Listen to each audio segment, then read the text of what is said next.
was between them. 6 of them Group 1 winners, the Golden Eagle champion, the Everest champion, but it's about Nature Strip above all of them. Can he win for a 4th time? Here we go. We're about to find out. Stakes of 2023. Nature Strip, the post-time favourite. And the gates are back. They're off and racing. Marzu jumped nicely off the inside. In Secret and Maria Mia was sharp into stride. And Passive Aggressive is showing great acceleration together with Nature Strip. Shelby 66 in a prominent role. So Passive Aggressive just leads from Nature Strip, who's got his preferred spot outside the leader. Marzu rails to third from Shelby 66. In Secret off the track together with Maria Mia. Lost and running out very deep from Private Eye. Lofty Strike, Shades of Rose. Rocketing by I Wish I Wins the last one, 600 metres to run, and Nature Strip takes the lead clearly now by a length and a half on Passive Aggressive. Marzu rails to third from In Secret, lost and running out deep. Going through the middle now is Giga Kick in the white cap, clear from Shelby 66 and Maria Mia. Nature Strip rolls up the rise, 3 lengths clear from Marzu. Passive Aggressive, Giga Kick 5 lengths away. Nature Strip, the world champion sprinter, trying to fend them off. Marzu's the first to challenge. Nature Strip, Marzu, Giga Kick lengthening, and I Wish I Win down the outside. I Wish I Win went past Giga Kick, Marzu. I Wish I Win from last. A spectacular TJ win.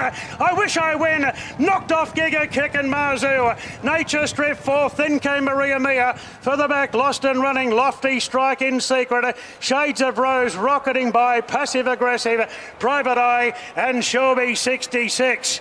Oh, what a triumph, and how fitting. I mean, the 2 men behind the one and only that won it twice before we had the championships in Black Caviar, Luke Nolan and Peter Moody. We saw the old firm and the Golden Eagle. Look, it was a magnificent race. Nature Strip was outstanding. Those old legs, it was Marzu and Giga Kick. It was the Everest for a moment, but then it was the flashing run out wide. Emma, I reckon you're down there at the moment. I might come down to you. Like Charlotte Chitty? Yeah, the horse that nobody wanted him, and they kept him hidden away, and here he is, eh? Rick and roll. Charlotte, congratulations. Your dad's not here today. No, he's not. He's out in the first. This is the first photo is going on during an interview. Tell us about what this horse means to your family. He's very special to our family. Obviously, he had an interesting start to life. We're very lucky. We couldn't even imagine that this would happen to us. We're too lucky. He's just so special to us. It's an incredible story, and we just can't believe it. Tell us about his leg when he was born, because that's what you're alluding to. It was born at a semi-right angle. Yeah. It was an interesting, came out. Obviously, his brother was very flash yelling, and then I Wish I Won came out. We put him in the paddock, gave him some time, and now we're here, and we cannot believe it. We seriously can't. You can see them all celebrating. We're going to go chat to Richo now, who is with Peter Moody, an absolutely delighted trainer, Richo. Have a look at that look on his face, the big smile, Pete. Brilliant stuff. A sprinter you've always had a huge opinion of, mate, and he delivered on the bigger stage. Yeah, no, that was special, wasn't it? I think, 3rd run in, he's probably peaked today. I've got to say, I laid down at 10:30 this morning. The track was a good 4. I was a very happy man.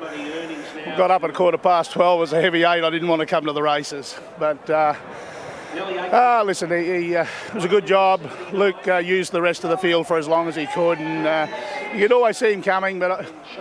listen, I'm very proud of him. He's a bloody good horse. Yeah, he certainly is. And for you in your career, in the second phase of your career, to have a real good one like him is so special. Yeah, well, I said this 10 years ago and probably 12 years ago. It's always special winning this race because as a 15-year-old, I arrived in Barrel Street, Kensington at the Master Stables, TJ Smith, and I think I've won it 3 times now, obviously twice with the Obvious, and now this. It's always a special race to win for me, so very appreciative of it. And I can see it in your eyes, mate, how much it means to you. Yeah, no, it's good. And my little mate Trumby Nolan, we've both hit a few dry creeks along the way, but it's always nice to bounce back on a nice green track at Randwick, isn't it? Yeah, buddy. Go and have a look. Go and see him, mate. I know you're keen to see him. Well done. Wonderful, isn't it? So absolutely wonderful. Charlotte Chittick earlier on, Mark, of course, the Chittick's famous Waikato and all of that over in New Zealand. It was a magnificent race, and I doff my hat to Nature Strip. He absolutely gave it his all. Marzu was what we expected, Katie. Giga Kick right up to his Everest, and I Wish I Win. Emma, you've got that little fella with you. Oh, Luke. What a horse. We saw him here in the spring put a gap on the field, and today he has just come from the heavens. This is a special race to you and Moods. Congratulations. Yeah, it's really good. He's an amazing horse. So he didn't particularly travel well in it, actually, and I was a bit worried. But when we sort of topped the rise, he lengthened stride, and holy shit, he gave me a good feel. So he's an exceptional horse, and he's got similar traits to the last one. So I'm very happy to be part of it. And Moods owns half of it, and he's a massive slinger, so it's even better. That's the best news yet. So he gets over the mile so well. He gets over the 6 Super, including this field, which is basically an autumn Everest.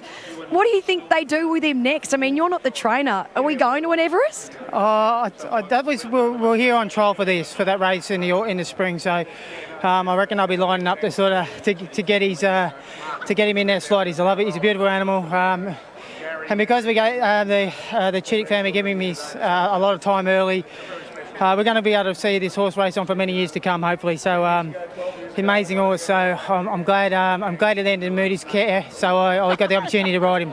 Congratulations, Luke. Enjoy that sling. Over to you, Richo. I'm joined by Chris Waller. Chris, your old warrior was brave with a capital B today. He was. He set up a good sight, didn't he? And everyone knew it was a very strong race. And he's obviously not quite as dominant as he's been. And just a quick chat to James post-race, he said he's just a bit off his A game. It's as simple as that. And that's what happens when you're racing against the best. You need to be at your best. So he said he feels fine. Obviously the wet track made it a pretty tough 1200. And respecting he sort of normally has a run coming into the race. He's 6 weeks between runs, so we'll just weigh everything up, have a chat to Mr. Lyons and all the other owners, and see what they suggest. But there's no suggestion that he's not calling for retirement. He seems fine. So just don't use the retirement word just yet. I can guarantee you that. But horse comes first, he'll tell us where he's at. We know the great love and respect you've got for him, so you'll make the right decision, mate. Certainly looked after us, so he'll be the first and foremost when it's time to stop. Thanks for your time. Thank you. So Chris there about Nature Strip, what a race. It really, have a look at that. Does it get much better than that? I wish I win. Giga Kick, Marzu and the mighty Nature Strip. A TJ for the ages. We were looking forward to it, weren't we? It delivered. It was a championship race in so many ways. A Golden Eagle and a TJ, eh? Moods and Nolan. Well, Chris has won 6 Doncasters.